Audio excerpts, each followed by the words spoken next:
शैवपीठ जो शिव मंदिर आम आसूचे जेहेतु किछि वर्ष हेब प्रत्येक ग्रामांचल को आपण माने जदि जाते से आपण माने देखिपारे शिव मंदिर प्रत्येक ग्रामांचल अच्छी।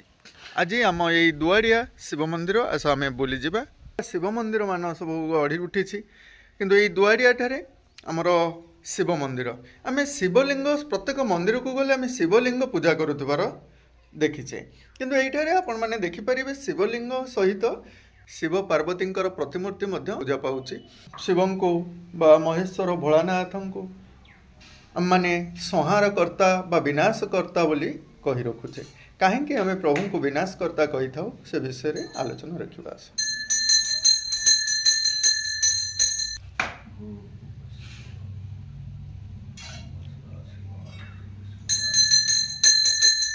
आमर ये दुआरिया ग्राम आमर जो शिव मंदिर टी प्रतिष्ठा करा प्रभुंर ये आविर्भाव होती मंदिर विषय किसी कहे। ये मंदिर आमर आज को 18 वर्ष हम प्रतिष्ठा करा आविर्भाव होना प्रतिष्ठा कर मैंने समस्त ग्रामवासी आनुकूल्य मन में भात्विक चिंताधारा आसला जे आम गाँ ग्रामर लोक मैंने अन्य शैवपीठ को जाऊँ पूजा पूजा करने बड़ असुविधा हो तेणु ग्रामवासी मानकर आनुकूल्य समस्त सहयोग आम अंतर्पाखे कठिन परिश्रम कर समस्ते खटी भेगा चंदा दे प्रभु को आवाहन कर स्थापन स्थापन किसी मंदिर आम गले केवल शिवंकर लिंग पूजा पाउथबार आम देखि था कि ये आपण मैंने कहीं एमती परिकल्पना कले जे प्रतिमूर्ति स्थापन करने। तो प्रभु होचंदी रूप अरूप एक मूर्ति त्रिविधा भवती ब्रह्मा विष्णु और महेश्वर ये कहले एक मूर्ति तांकर आदि अंत उत्पत्ति स्थिति प्रलय ए संपर्क में कहीं बड़ बड़ रिसर्चक मैंने गवेषक मैंने कही ना कही पारे तथापि आमर गोटे सामाजिकता दृष्टिकोण सांस्कृतिक दृष्टिकोण भारतवर्ष ता भर ओडिशा ये हूँ गोटे धर्मचेतनाशील राज्य। ये धर्मचेतनाशील राज्य रे जी गोटे रूप नथिले मोर गोटा भक्तिक चिंताधारा भावधारा आसीपार ना। शक्ति आउ लिंग उभय एक अच्छी प्रत्येक शैवपीठ शक्ति आउ लिंग एक अच्छा किंतु जो मूर्ति स्थापन करा शक्ति लिंग रूप कौन अच्छी रूप किसी ना कि जो मूर्ति स्थापन कर ये गोटे आमर सांस्कृतिक चिंता चेतनाशील राज्य बा जनसमाज बा ग्रामांचल बा लोक मान चिंता तेणु एठी अन्य मंदिर मानक अच्छी ये जो हर पार्वती रूप अच्छी तेणु से मूर्ति स्थापन आम कर विरोध चिंताधारा ना प्रतिमूर्ति नहले लिंग पूजा हो पारे ना से कथा नुह किंतु अनेक मंदिर में प्रतिमूर्ति थाए तथा शक्ति आउ लिंग उभय जड़ित ही था। हरि जी हरसी आमे हरि कहूचे नारायण को हर कहूचे शिव को ताले से दुई जन एक कहले केमती। हां हरि हराय एटा तो वेदवाणी आ हरि हराय हर देव महायोगी नमः शिवाय भगवान निजे कहिसंदी जे शिव मोर आत्मा हां भागवत रे तेणु हरि हर एक बोली बहुत शास्त्रीय प्रमाण अच्छी वैदिक प्रमाण अच्छी। हिंदू जदि धर्म पुणी सनातन धर्म ये दुईटी धर्म को लेकर कौन आम देश चली गोटे सनातन जहाँ सनातन बुझे सत्य सनातन सनातन बुझे सत्य माने न्याय बा धर्म सनातन शब्दर अर्थ बुझे सत्य न्याय बा धर्म सत्य सनातन जहाँ को धारण कर तेणु हिंदू कहले आम ओडिया ओडिया किंतु किसी कांशरे आम सिंधु नदी कथा पढ़ी रखी तो सिंधु नदी सभ्यता समय ही हिंदू शब्दर किसी सृष्टि होती आपण जानी किसी से आर्य द्राविड़ सभ्यता समय ये आमर संस्कृति आरंभ गणे नारायण रुद्र अंबिके भास्कर तथा जोटा एक गणे नारायण रुद्र अंबिके भास्कर तथा माने एक कहीं पूजा है से गोटे एत अपसंस्कृति थिला लोकंकर एत माने रक्षणशील मनोभाव थिला जे आपण होउछन शैव भक्त मु हूँ विष्णु भक्त आपड़ जाऊँ जंगल में आपन को जदि बाघ खाइला ताहले मु विष्णु उपासक एना नहीं सी मोर विरोध आपन को रक्षा करी ना तेणु या केतेक महत मनीषी मैंने क्रमश समयर अग्रगति हवा सहित शिक्षा दीक्षार अग्रगति हवा सहित सभ्यतार अग्रगति हवा सहित जितेबले देखिली जे समस्ते एक जी शिव सी शक्ति सी नारायण सी विष्णु सी दुर्गा सब एक किंतु आम भितर ये जो रक्षणशील मनोभाव रोचे सी शैव उपासक मुझे रक्षा करी ना तो केतेक महान महान साधु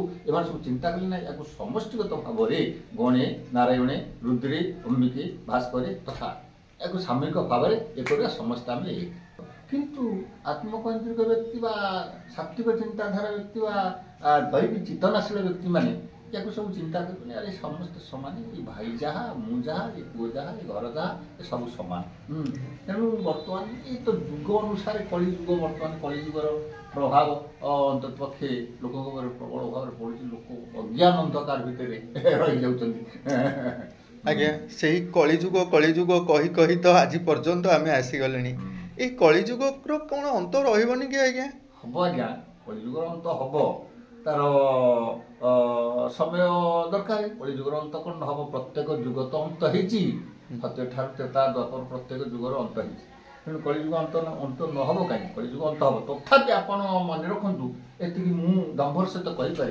कलिजुगर जिते समस्या हेले जिते दुरात्मा हेले जिते दुराचारी थिले जिते अन्याय प्रतिष्ठा हेले सत्य रही सत्य नथिले माने ए आमे माने सब रही न था विश्वटा रही सत्यर प्रभाव किछि अछि सत्यर प्रभाव आज्ञा किछि अछि से किछि सत्य को जो माने धारण करिसंती जो माने से सत्य को आधार करिकरी चालुचंती से माने बहुत कष्ट पाउचंती आज्ञा हां मु एटा स्वीकार करूछि अंधार जेतिकी आलोक सेतिकी ओटे गहन बन तथापि आपणा संकल्पे अचल अटल रहरे मन सत्य आ न्याय आ धर्म याकु जे दृढ़ भाव रे पालन करी जीवन सारा दुख कष्ट सही निश्चित दिन परिवर्तन आसी से परिवर्तन आसला बेलू तांकर बयस सीमा न थाए जीवन पाई जाइथिबो आपण ए कथा कहउछन तो जीवन पाई जाइथिबो सहे जेहु कष्ट तापाई मुकुट सजाई रखंती श्री हरि ये जीवन अंते पिंधाई दियंती निज हस्ते चक्रधारी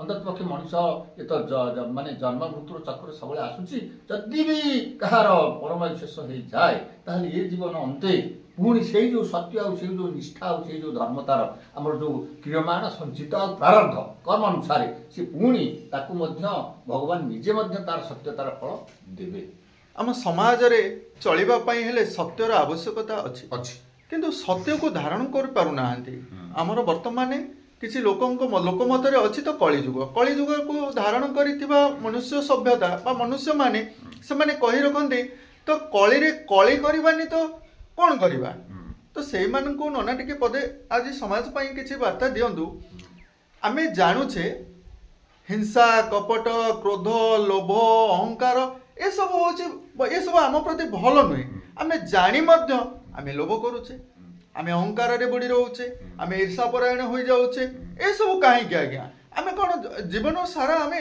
अमरत्व प्राप्त होइछे कि आमे देवादेवी पाखक सकाळु आसुचे किंतु घरे कलश लागि रहउछि ए सब रहिले कोन भगवान को पाखक आमे आसले भगवान सुनिबे कि ना ना से विषयटी आमे जानु थाई सत्यटाई आमे जानु थाई न्यायटाई आमे जानु थाई धर्मटाई तथापि मध्य हमकु मायाटा एते जोर भावरे ग्रास करूछि जे से माया ब्रह्मादि 14 भुवन माया जंत्रित सर्वजन ब्रह्मादि 14 भुवन को माया ग्रास करछि से मायाटा आमको एते जोर ग्रास करछि आमे जानु थाई ये अपकर्मटा तथापि जानी मध्य आमे सेतरे पाद दउथाइबा हस्तक्षेप करूथाइबा से कर्म नियोजित होता है आमर से जो मुझे आपन जो आगे जो कहली आमर जदि से दैवी चिंता दैवी चेतना आम मन दृढ़ भाव रमें के से अन्याय अपथ बा कुमार्ग को जीवा नहीं भूल कर्म करबा नहीं किंतु भूल कर्म हो गला परे कोन आमे भूल रु आसी परिबानी आ थरे पुनर्बार आसी परिबा जदि जने भूल करी से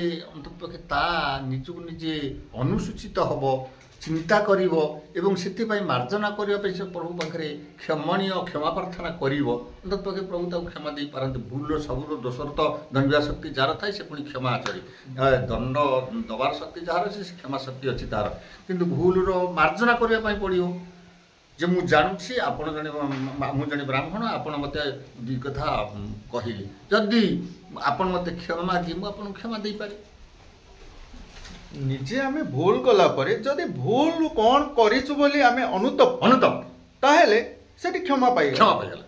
କିନ୍ତୁ ଗୋଟିଏ କଥା ମନେ ରହୁଛି, କିନ୍ତୁ ଭୁଲ କଲା ପରେ ଆମେ ସେ ଭୁଲକୁ ସୁଧାରିବା ପାଇଁ ଆମେ ମନ୍ଦିରକୁ ହିଁ ଆସିଥାଉ, ଭଗବାନଙ୍କ ପାଖରେ ପହଞ୍ଚିଥାଉ। ହେ ପ୍ରଭୁ, ମୋର ଏ ଦୋଷ ତ୍ରୁଟି କ୍ଷମା କରିଦିଅ। ଏଇଟା କେମିତି ସମ୍ଭବ? ନିଜେ ଆଗେ ବୁଝ, ନିଜର ଭୁଲଟାକୁ ଆଗେ ନିଜେ ସ୍ୱୀକାର କରିବାକୁ ଚେଷ୍ଟା କର, ତାପରେ ଭଗବାନଙ୍କ ପାଖକୁ ଆସିଥାଉ। ନିଜେ ଗୋଟିଏ କଥା ଯାହା କହିଲେ ଅନୁତପ୍ତ, ଯଦି ସେ ଅନୁତପ୍ତ ହେଲା, ଅନୁସୂଚିତ ହେଲା, ଯଦି ସେ କଥାକୁ ଚିନ୍ତା କଲା ମୁଁ କ'ଣ କଲି, ହେ ପ୍ରଭୁ ମୋତେ କ୍ଷମା ଦିଅ। ସତ୍ୟ କୁହନ୍ତୁ, ସବୁବେଳେ ନିଜକୁ ନିଷ୍ଠାପର ଭାବେ ଗଢ଼ି ତୋଳନ୍ତୁ, ତାପରେ ଭଗବାନଙ୍କ ପାଖକୁ ଆସନ୍ତୁ। ନିଶ୍ଚିତ ଭଗବାନ ଆପଣଙ୍କର ଡାକ ଶୁଣିବେ। ଘରେ କଳିଗୋଳ କରି ଆମମାନେ ଭୋଗ ସଜାଡ଼ିକିରି ଆସି ମନ୍ଦିରରେ ପହଞ୍ଚି ଯାଉଛେ, ଠାକୁର ଏପରି ଶୁଣିବେ। ତ କାମନାରୁ ଦୁଃଖ, ତ ସେ କାମନା ଯଦି ନ ରହେ ଦୁଃଖ ଆସିବ କେମିତି? ଆପଣ ଷଡ଼ ରିପୁ ଆମର ଅଛନ୍ତି ଶରୀର ମଧ୍ୟରେ, ୟାକୁ ଯେ ସାଧନା କରିକି ଦମନ କରିବା ଲୋଭଟାକୁ, ଏଇ ପରଧନଟା ମୁଁ ତାକୁ କାହିଁ ଲୋଭ କରିବି, ଏତେ ସହଜ କଥା ଇଏ ନୁହଁ।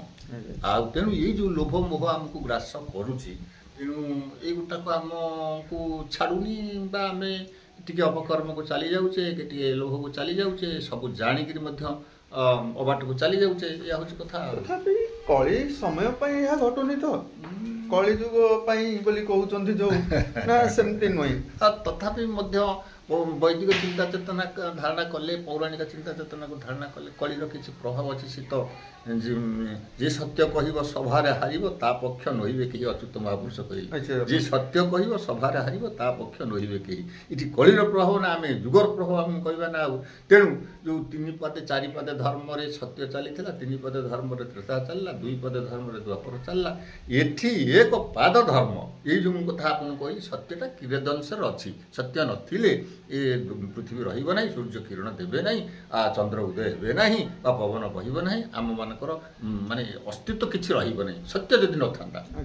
ସେଇ ସତ୍ୟତାକୁ ବଞ୍ଚେଇବା ପାଇଁ ଆମର ଏକ ଛୋଟ ପ୍ରୟାସ, ଏଇ ଭିଜୁଆଲ ମାଧ୍ୟମରେ ଆପଣ ସତ୍କର୍ମ କରନ୍ତୁ, ସତ୍ ପଥରେ ଚାଲନ୍ତୁ, ଦେଖିବେ ଆପଣଙ୍କର କିଛି ଅସୁବିଧା ହେବନି। ଆତ୍ମୀୟ ସୁଖ ଆପଣ ମାନେ ପାଇପାରିବେ ଆଜ୍ଞା। ଆଉ ଏଇ ଯୋଉ ବାହ୍ୟ ସୁଖକୁ ଖୋଜୁଛନ୍ତି, ଏ ବାହ୍ୟ ଚାକଚକ୍ୟମରେ ଆପଣ ବୁଡ଼ି ରହୁଛନ୍ତି, ଏ ସୁଖ ସୀମିତ ଆଜ୍ଞା। ଅସୀମିତ ସୁଖ ପାଇବା ପାଇଁ ହେଲେ ନିଜକୁ ସୁଧାରି ନିଅନ୍ତୁ।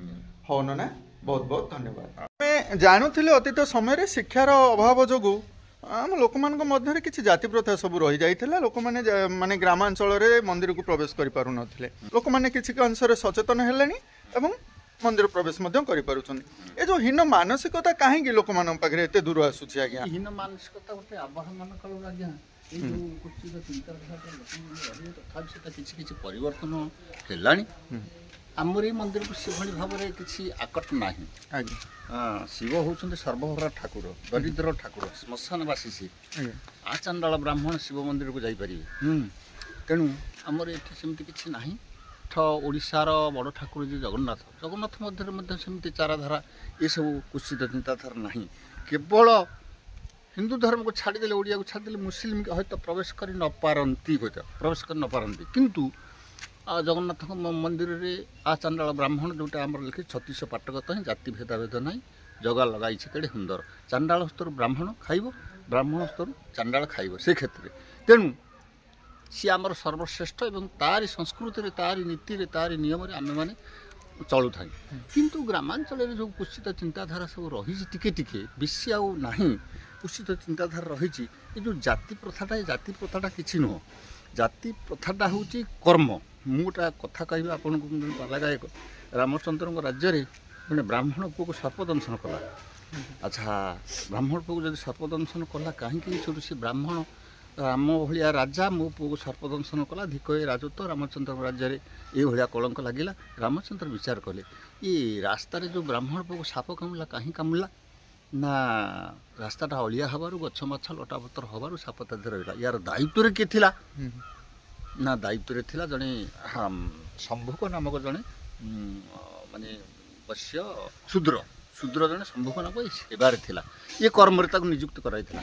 ତେଣୁ ତା କର୍ମରେ ସିଏ ଯେତେବେଳେ ଅବହେଳା କଲା, ସାପ ଏଠି ରହିଲା, ସାପ କାମୁଡ଼ିଲା, ସେଠି ଜାତିକି ଧରାଯାଇନି। ରାମଚନ୍ଦ୍ର ଶମ୍ଭୁକର ଶିର ମାନେ ଛେଦନ କରିବା ପାଇଁ ଚିନ୍ତା କଲେ ଯେ ୟା କର୍ମରେ ଅବହେଳା କରିବାରୁ ଏ ବ୍ରାହ୍ମଣ ପୁଅକୁ ସାପ କାମୁଡ଼ିଲା, ଏଣୁ ୟାକୁ ଦଣ୍ଡ ଦିଆଯିବ। ତାକୁ ଦଣ୍ଡ କ'ଣ ଦିଆଯାଇଥିଲା? ତାକୁ ଦଣ୍ଡ ଦିଆଗଲା, ତାର ଶିରଚ୍ଛେଦନ ହେଲା। କାହିଁକି ତୁମେ ଏଇଟା ଉତ୍ତର ରାମଚରିତରେ ରାମଚନ୍ଦ୍ର ମାନେ ସେ ସମ୍ଭୁକ ନାମକ ଶୂଦ୍ରର ଶିରଚ୍ଛେଦନ କଲେ। ତେଣୁ ଇଏ ଯେଉଁ ଜାତି ପ୍ରଥା କିଛି ନୁହଁ, ମଣିଷ ଜାତି ସର୍ବେ ସମାନ। ଆଜ୍ଞା ତ୍ରେତୟା ଯୁଗ କଥା ଆପଣ ରଖିଲେ, ରାମଙ୍କ କଥା। ଶମ୍ଭୁ ଯେ ଥିଲେ ସେ ଜାତିରେ ଶୂଦ୍ର ଥିଲେ। ଜଣଙ୍କୁ ସାପ କାମୁଡ଼ି ଦେଲା ବୋଲି ଆମେ ଆଣିକିରି ତାଙ୍କୁ ମାରିଦେବା, ତାଙ୍କୁ ଦାୟିତ୍ୱ ଦେଲେ। ଇଏ ଏକ ଜଙ୍ଗଲ ଆଜ୍ଞା, ସର୍ପ ଗାତରେ ରୁହନ୍ତି, ଗଛରେ ରହୁଛନ୍ତି, ସର୍ପମାନେ ଚଳପ୍ରଚଳ ହଉଛନ୍ତି। ସେ ବାଟରେ କ'ଣ ଶମ୍ଭୁକ ଆମର ଗୋଟି ଗୋଟି ନିରୀକ୍ଷଣ କରିବେ କି ଏଇଠି ସାପ ବାହାରୁଛି ବୋଲି?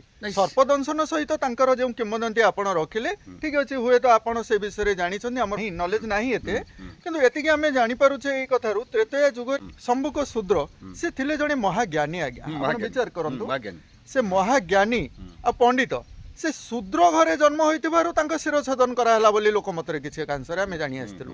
ଆପଣ ଏଠି ତଥ୍ୟ ରଖିଲେ ଯେ ସର୍ପଦଂଶନ କରିଥିଲା, ସେ ତାଙ୍କ କର୍ମରେ ଅବହେଳା କରିବାରୁ ତାର ଶିରଚ୍ଛେଦନ ହେଇଥିଲା। ଯାହା ହଉ ଆଜ୍ଞା, ଏହିପରି ତ ଅନେକ କଥା ଲୋକ କଥା ମାଧ୍ୟମରେ ଆମେ ସବୁ ଶୁଣି ଆସୁଛେ। ଏଥିରେ କେତେ ଦୂର ସତ୍ୟତା ଅଛି ସେ କଥା ଆପଣମାନେ ବିଚାର କରନ୍ତୁ। ହଉ ଆଜ୍ଞା, ଯେହେତୁ ଆମେ ଆଜି ଏତେ କଥା ରଖିଲେ, ସବୁ କିଛି ତଥ୍ୟ ଯେ ସତ୍ୟ ବୋଲି ତାହା ମଧ୍ୟ ଆମେ କହିପାରିବା। ପୁରାଣ କଥା, ପୁରୁଣା କଥାକୁ ନେଇ ପୁରାଣର ସୃଷ୍ଟି ନାଇଁ କି? ये जाति प्रथा एक कुप्रथा बोली प्रत्येक अंशरे समस्ते जानी सारे। तथापि जो बंधु माने आज पर्यंत ये जाति प्रथा को धरी रखिंट निजर कूल व्यवसाय करके आगू को चलुंट, ताहले आम मैंने आगू को केमी जाति प्रथा हटेबा विचार आपणकर, आपण जहाँ करेंगे। हाँ आज्ञा, आज भिडियो को ये शेष कर।